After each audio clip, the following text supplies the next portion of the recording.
صبح کا وقت تھا۔ درخت کی ایک شاخ پر بنا ہوا چھوٹا سا گھونسلہ ہلکی دھوپ میں چمک رہا تھا۔ اس گھونسلے میں ایک پیاری سی ننھی چڑیا اپنے دو معصوم سے بچوں کے ساتھ بیٹھی تھی۔ بچے بھوک کی وجہ سے اپنی چھوٹی چھوٹی چونچیں کھول کر چہچہا رہے تھے۔ ماں چڑیا انہیں پیار بھری نظروں سے دیکھتی اور اپنے پروں سے نرمی سے سہلاتی جا رہی تھی۔ تھوڑی دیر بعد ہوا میں پھڑپھڑاہٹ سنائی دی۔ باب چڑیا اپنی چونچ میں دانا لیے گھونسلے کے قریب آیا۔ اس نے بچوں کو دانا کھلایا اور پھر اپنی ساتھی کی طرف دیکھا۔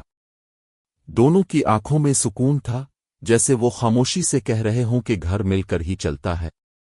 اچانک ہوا تیز چلنے لگی۔ درخت ہلنے لگا اور گھونسلہ ہلکی سی لرزش میں آ گیا۔ ماں چڑیا نے فوراً بچوں کو اپنے پروں میں چھپا لیا۔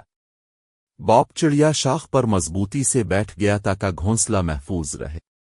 پھر بارش شروع ہو گئی۔ ٹھنڈی بوندوں سے بچے ڈر گئے۔ ماں چڑیا نے انہیں اپنے سینے سے لگا لیا اور باب چڑیا بارش کے سامنے دیوار بن کر کھڑا رہا۔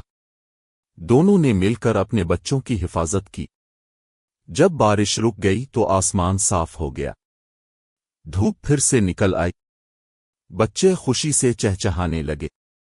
ماں چڑیا نے انہیں دانا کھلایا اور باب چڑیا نے ارد گرد نظر دوڑائی۔ شام ہو گئی۔